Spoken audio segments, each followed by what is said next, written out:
Del libro Su carisma, el sacrificio, María Bordoni. Volumen 1, Experiencia de vida comunitaria. Capítulo 2, Su madre escribe, parte 2. ¿Cómo vive en la casa? Mientras tanto, María iba creciendo y nuevos problemas se presentaban al terminar el colegio. Papá Bordoni, por el bienestar de la familia, intentó abrir un taller por cuenta propia, pues era un mecánico muy experto. Con la liquidación recibida de los ferrocarriles, inicia el trabajo, pero tuvo que cerrar luego de algunos meses. Fue un verdadero desastre. Decidimos regresar a Roma, refugiándonos en la casa de mi familia. Teníamos la esperanza que papá Bordoni encontrara trabajo más fácilmente en la ciudad. Desdichadamente, nuestra condición económica se hacía cada vez más difícil. Encontrar un trabajo era un problema y el pobre papá realizaba cualquier trabajo con tal de ganar el pan para la familia. Mientras tanto, María, la mayor de los hijos, y diría también la más madura por su edad, comprendía y sentía vivamente nuestra pena. Además de las grandes necesidades de la familia, mi salud me impedía realizar todo el trabajo que urgía, obligada a menudo a permanecer en cama por muchos días. María, sin que nadie se lo impusiera, se daba cuenta de la necesidad de trabajar y fue para sus hermanos una verdadera mamá. ¿Cuántas veces la encontré delante del lavadero lavando la ropa de todos, siendo ella tan delicada de salud? Cuando había que soportar grandes privaciones, papá Bordoni y yo tratábamos en lo posible de solucionar el problema, pero María se ponía al lado de los mayores para favorecer a los más pequeños. Una noche, recuerdo, los pequeños habían comido algo y dormían tranquilos. Quedaba sobre la mesa un pedacito de pan, insuficiente para una persona. Fui a tocar la puerta de su cuartito y le ofrecí ese poco con la esperanza que lo comiera. Pero ella sonrió y en la puerta quiso compartir conmigo ese rico alimento. Serena y tranquila como siempre, los sufrimientos no la asustaban. Como repito, María era casi una niña y se mostraba como una verdadera mamá, juiciosa para sus hermanitos menores. Sin que nadie le estimulara, se prodigaba silenciosamente, pero generosamente, donde se requería una ayuda. La falta de trabajo del padre ocasionaba privaciones a la numerosa familia, y ni pensar en recibir una mínima ayuda de terceras personas. Teníamos que hacer alcanzar porque éramos bastantes. Sucedía a menudo que cuando estaba obligada a guardar cama, inmóvil, debido a una enfermedad que padecía desde hace muchos años, todo el peso de la casa recaía sobre las delicadas espaldas de María. La casa, los hermanitos menores, los hermanitos que cuidar, y cuando se veía obligada a salir, llevaba consigo los hermanitos menores. Uno de estos se podía decir que era su Benjamín. Estaba siempre cerca de ella y podía vérsela a menudo por la mañana, cuando María iba a misa, chiquitito, brincar tras ella. Habría ido con ella a cualquier parte sin ningún temor.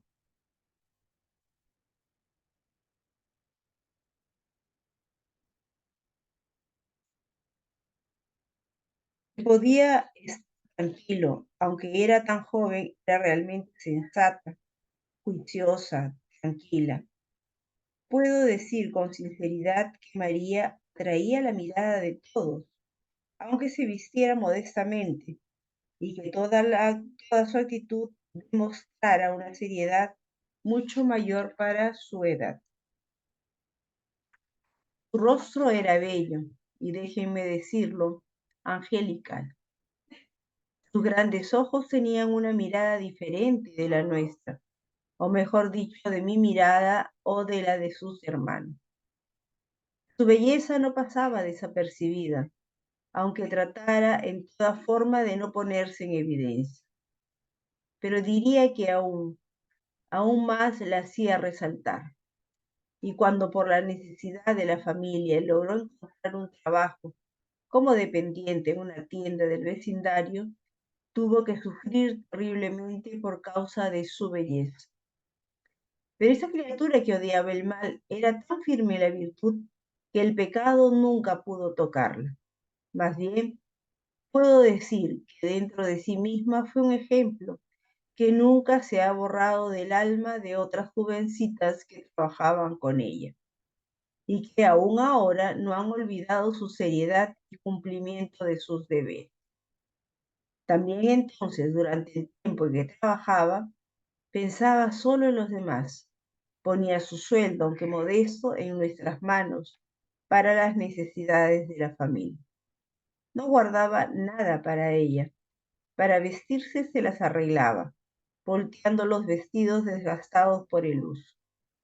Y así fue como yo, su madre, poco a poco terminé apoyándome en ella, casi sin darme cuenta y segura que seguiría siempre así. Su llamado. Pero el despertar llegó y de imprevisto comprendí entonces cuánta importancia tenía esa criatura en mi vida. Y la separación fue terrible. La prueba fue tremenda y recuerdo por eso los mínimos detalles que lo precedieron. Estábamos un día, María y yo, sentados cerca de un montón de ropa para arreglar. De improviso ella, que era más bien callada, me dijo: Mamá, cuando tengas un poco de tiempo libre quisiera hablar. Le contesté que sí, tranquila aparentemente.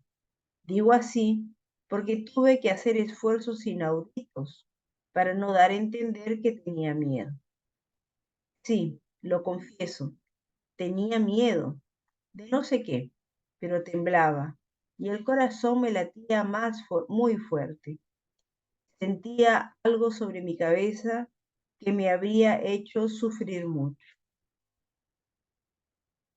Me demoré en hablar, el valor me faltaba, pero la espera también es tormentosa y me decidí a decirle que hablar. En un primer momento me parecía que la cosa carecía de importancia. Me pedía dormir sola. En ese entonces, como éramos muchos en la familia, María dormía con la hermana menor. Y entonces traté de arreglar las cosas de forma que María tuviese un cuartito solo para ella. Pero lamentablemente, continuando la conversación, advertí que era otra cosa lo que quería. Y así poco a poco comprendí la verdad. María quería o debía salir de la casa para ir a vivir con una amiga a los alrededores de la Plaza Vittorio. Algunos días más tarde me enteré de que ella todavía no podía hablar y en efecto no lo hizo. Me dijo de ir donde el padre, Monseñor Dotarelli, y decirle que consentía que fuera a la casa de su amiga. Tal vez esperaba que el padre dejaba vislumbrar alguna cosa que justificara su salida de la casa y me ayudara de algún modo a superar la prueba. Pero después de la visita que, al, que me, al que di mi consentimiento para que María se mudara a la otra casa, me quedé en la oscuridad completa. Esta misteriosa salida de María de nuestra casa, sin una razón aparente, me angustió sobremanera, lo confieso. Acepté esa prueba de las manos de Dios sin la menor explicación. Aunque me esforzaba en aparentar tranquilidad, mi rostro debía traslucir la lucha interna. Hasta que un día, antes de que María se fuera, ella me dijo: Mamá, me gustaría verte más aliviada. Contesté que no podía, y que me atormentaba el solo pensamiento que ella saliera de la casa. Ya no la tendría cerca, casi la habría perdido. Entonces me contestó, ¿y si me hubiera hecho monja? Le dije, sufriría mucho menos esta separación, pues habría una razón. Pero así, solo sé una cosa. Tú sales para vivir con una amiga tuya. La conversación terminaba así. He aquí los hechos de lo que aconteció después. María, no sabrás nunca cómo tuve que ingeniarme para que papá se tragara la píldora sin darse casi cuenta. ¿Qué podía decirle si yo misma no lo sabía? Sin embargo, poco a poco, cada día, lo acostumbré a esta idea. En la familia los tiempos eran difíciles y María, tan delicada de salud, encontraba donde la amiga muchas cosas que faltaban en casa. Había que dejarla hacer, siquiera por un poco de tiempo. Este y otros argumentos de ese tipo lo calmaban. Y los días se transcurrían uno tras otro. La lucha permanecía en silencio entre Dios y yo. La noche era un alivio para mí, pues no tenía que esforzarme en mostrarme serena y mi dolor podía tener un desahogo. Acostumbrada demasiado a la presencia de María, me era difícil separarme, pero lo que más me hacía sufrir era la falta de un motivo. De todas maneras, mi aspecto aparentemente tranquilo no era suficiente para el que se enterara de la ausencia de María, pero costara lo que costara, traté de protegerla. Poco a poco callé a todos. Nadie se arriesgaba más a hacer preguntas sobre el particular y yo me quedé tranquila. Ya no me quedaba otra cosa que seguir defendiendo a María, pero contra mí misma. Y lo hice sin darme tregua, lo aseguro, aunque el tiempo de lucha fue largo y en secreto. Hechos curiosos. Todavía recuerdo un hecho acaecido una noche en nuestra casa, cuando María, jovencita en ese entonces, vivía aún en la casa paterna.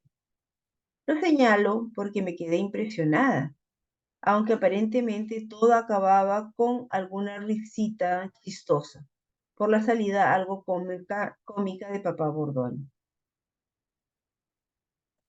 Siendo bastante penosa la situación económica de nuestra familia, diría todavía, nos habíamos reducido un poco para dormir, para tener así la posibilidad de alquilar una habitación para ayudarnos con el pago de alquiler.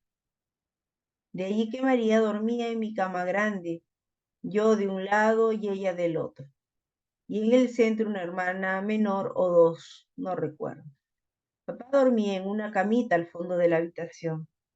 La estrechez no nos impedía, por ciento, mantener nuestra intimidad, y cada uno de nosotros no se sentía incómodo a pesar de que la necesidad nos había puesto en esas condiciones. Una noche, María se despertó con un grito. Mamá, mamá, está cerca de mí el diablo. ¿Pero qué dices? Le contesté. Estás soñando, despiértate. Pero ella se encontraba bien despierta. Me repetía con claridad. ¿Cómo? ¿No ves su perfil en la luna de la ventana? Él está inclinado sobre mí. En efecto, las persianas estaban abiertas, la luna cerrada y la cama muy cerca a la ventana, permitiéndonos ver muy bien nuestros rostros.